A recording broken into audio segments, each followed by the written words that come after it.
Hey everyone, welcome back to Piper at the Gates of Delirium. I wanted to move on with my kind of story of discovering music and kind of where I came from so people can kind of know my background. We left off where I discovered the Beatles and going to the concert and getting into kind of the Beatles music, um, jamming out to tennis rackets, pretending to be the Beatles and imagining myself singing along with them and really getting into every album and every song.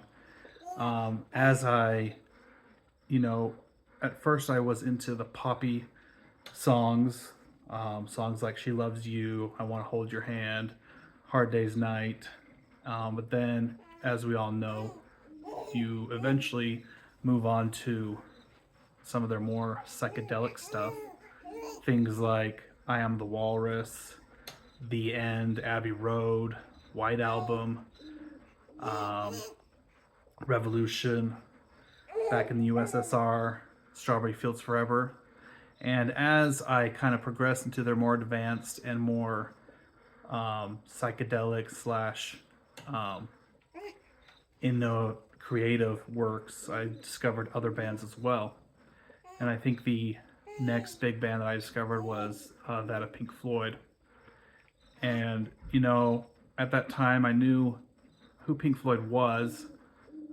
Well, I knew who they were, and I knew they had this song called "Another Brick in the Wall," and I knew they were. I had this idea that they were really strange, and I guess one could say that that kind of thought pattern is accurate.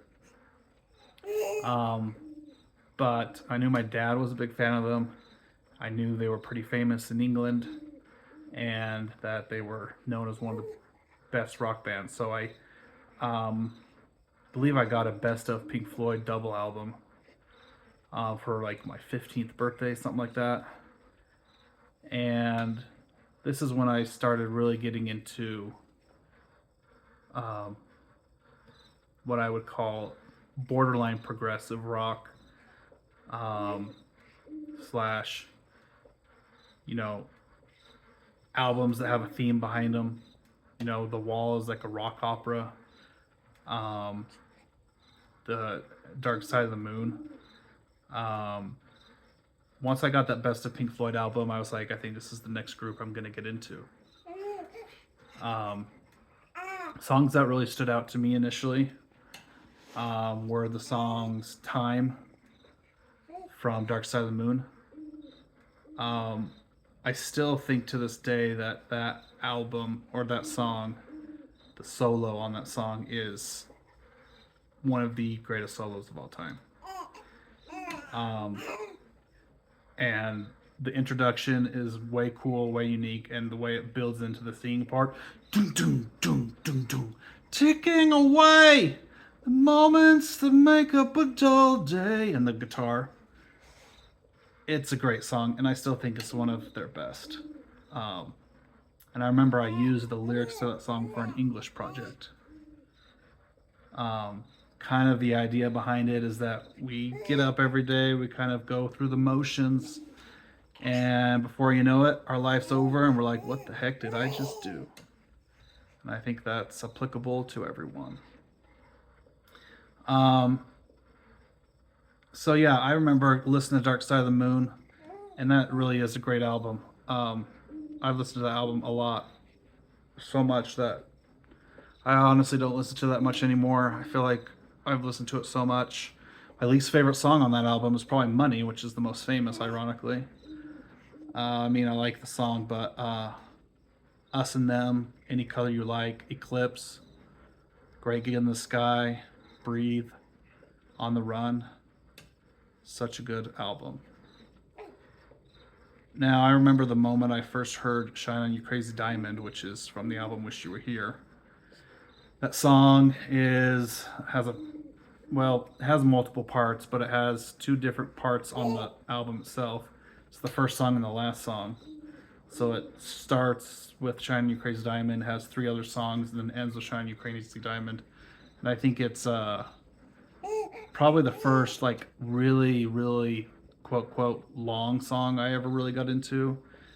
And I remember the first moment I heard it, I was camping with some friends, um, and it starts off with soft keyboard, and it's just like bam, down, down, down, and then it goes back to the soft keyboard, bam, down, down, down, and it just blew my mind. I didn't know music like this existed. I had never heard anything like "Shine On You Crazy Diamond" before. Of course, we all know that song's about Syd Barrett, their founding member. The whole album is pretty much about him. So um, that song is borderline instrumental. I mean, there's lyrics, but you have to listen to like 6-7 minutes of instrumental music to get to the lyrics. And that was the first time I was like listening to these dense, somewhat complicated, borderline instrumental songs. And moving on, songs like Echoes from Metal. The Best Of album I got had a condensed version of it, but if you listen to the long version or the real version on Metal, or even the live version from Live in Pompeii, it is to this day I think it's one of the greatest songs ever written. I think it's the best Pink Floyd song, and it is extremely instrumental and very psychedelic and very trippy, you could say. It starts off with kind of these space sounds, builds into not Dave Grohl, wow, I meant Dave Gilmour. Dave Gilmour and Richard Wright singing together, kind of a beautiful melody, and then builds into this extreme rock out bass line, and then Richard Wright overriding it with the keyboards, and then David Gilmour just wailing on the guitar for like 5 minutes. Then it eventually goes to this kind of ghost-like weird sound, and then as that goes on, there's a little bass line that builds up and then leads back right into the kind of melody at the beginning. 25 minutes long. I think the version on the Best Of was like 15 minutes. Kind of cut out the introduction and the middle ghosty sounding part, but I would recommend listening to the real thing. One of the greatest songs of all time.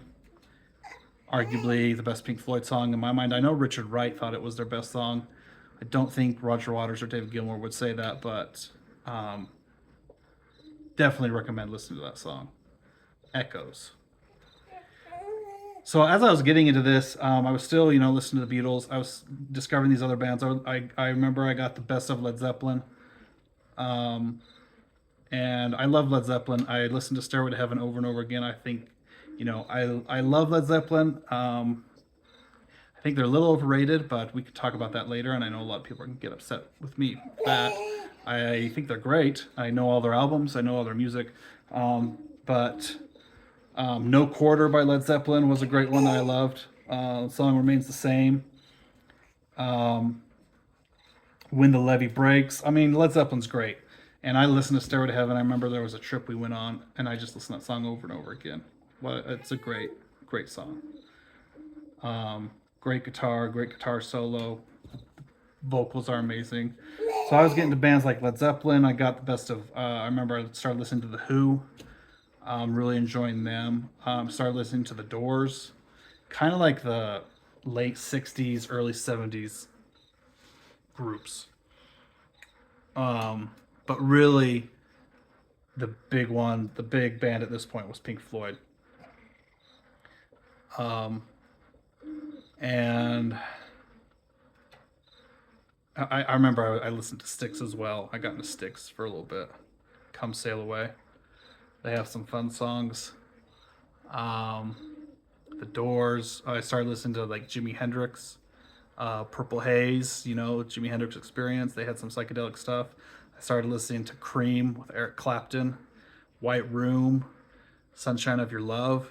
Kind of that classic rock music. But really started delving into Pink Floyd and started listening to every album by Pink Floyd. Adam Heart Mother, Metal, Dark Side of the Moon, Wish You Were Here, Animals, The Wall. I listened to The Wall a ton. Love The Wall. Really loved Dark Side of the Moon and Wish You Were Here. Um, and then I even got into early Pink Floyd, Piper the Gates of Dawn, which is what this channel is named after, and so forth. So really, it kind of transitioned into getting into this like poppy Beatles, transitioning to kind of more psychedelic Beatles, and then getting into like these other groups like Pink Floyd and their psychedelic music, kind of getting introduced to longer versions of songs, more complicated riffs, more psychedelic, and borderline instrumental. And that's where I'll leave it on with these part 2 of my story, my musical taste evolution, because my taste definitely changes even after this. So stay tuned. Thanks for tuning in. And if you like what you're seeing, like and subscribe. Ciao.